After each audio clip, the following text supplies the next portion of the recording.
Tout d'abord, ouvrez un navigateur web et rendez-vous sur la page Google pour faire une recherche sur le site de Ninit, qui est un logiciel qui permet d'automatiser les installations et de virer la publicité des logiciels indésirables.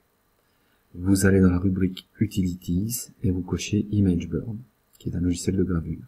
Vous appuyez sur Get Your Ninit, le programme s'exécute. Vous pouvez vérifier par le petit onglet qu'il va bien exécuter l'installation d'ImageBurn et vous lancez l'exécution.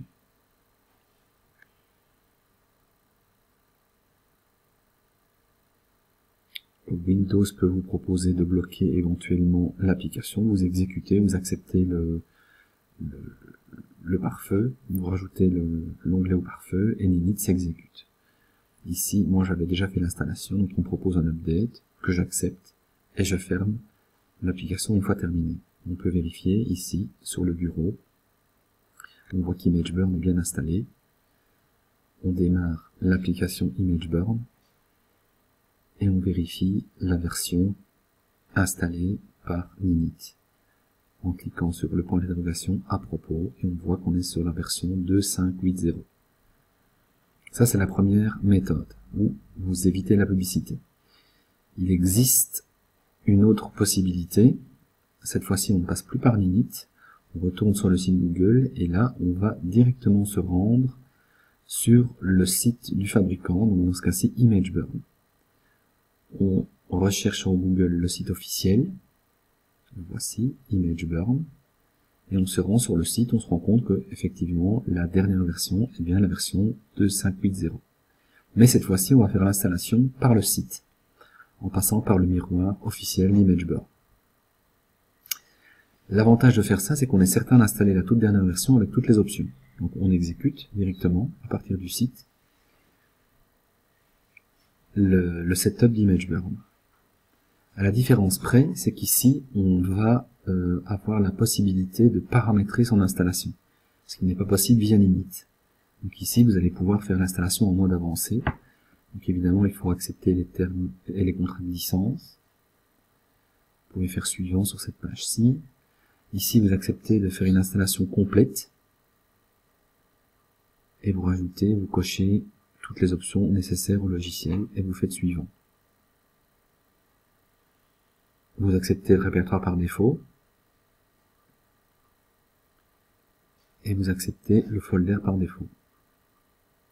Attention cependant à la page additionnelle des softwares. Bien souvent, ce genre de logiciel est sponsorisé par de la publicité et des logiciels indésirables. Dans ce cas-ci, il faut décocher la 15 pour installer le fameux logiciel qui s'appelle Registry Optimizer. Ça peut être celui-ci, ça peut être un autre. Donc on le décoche. Et on accepte les mises à jour périodiques de ImageBurn à distance. Donc ici, l'installation se fait via le site officiel. Et on peut de nouveau revérifier qu'on a bien la dernière version mise à jour sur le bureau. On complète l'installation, on termine, on relance ImageBurn. Et on se rend compte évidemment qu'on est toujours évidemment sur la même version. Ça pourrait différer, donc la version de Ninit et la version du site officiel parfois ne sont pas toujours à jour. Donc à vous de voir si vous voulez utiliser l'installation facile ou l'installation par le site officiel. Mais en tout cas Ninit est un très bon site d'installation sans publicité. On va passer cette fois-ci au téléchargement d'Ultimate Boot CD par le site officiel toujours, en passant par une page Google. On clique sur le bandeau rouge qui se trouve à gauche, sur Download UBCD.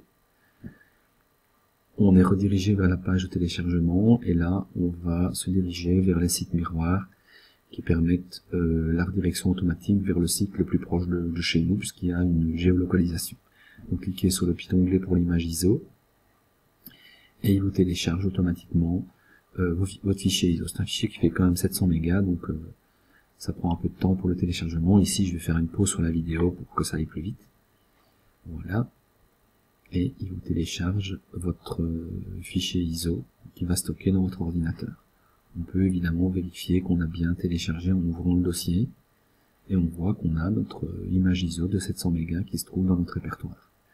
Maintenant, on n'a plus qu'à démarrer ImageBurn, aller chercher l'image ISO dans le répertoire de téléchargement, monter l'image dans le logiciel de gravure. On a mis au préalable évidemment un CD vierge dans le graveur. Ici on peut décocher la vérification puisque c'est une image ISO, elle a déjà été testée. Et il suffit de cliquer sur l'option envoyer l'image ISO vers le CD pour que le CD se grave. Au niveau de la vitesse de gravure, si votre graveur le permet, vous cochez AWS, qui veut dire Automatic Write Speed. Bon, moi ici j'ai utilisé un disque réinscriptible, donc il me propose d'effacer mon disque réinscriptible avant d'aller plus loin. Je l'efface, et puis évidemment, après la séquence d'effacement, il va automatiquement passer à la phase de gravure, et puis à la clôture du CD. Donc encore une fois, c'est une phase qui prend un peu de temps, donc je vais l'accélérer pour que ça soit plus rapide au niveau de la vidéo. Ça ne sert à rien qu'on patiente 10 minutes à attendre que le CD se grave, il va se graver tout seul. Voilà, il se termine l'effacement, il fait la gravure, et à la fin, il vous dit que l'opération a réussi avec succès. Une fois que vous avez gravé votre CD, il vous reste juste à ouvrir votre explorateur Windows et vérifier que votre CD est bien accessible et lisible à partir de votre ordinateur. On voit effectivement ici que dans le lecteur, il y a un disque qui s'appelle UBCD.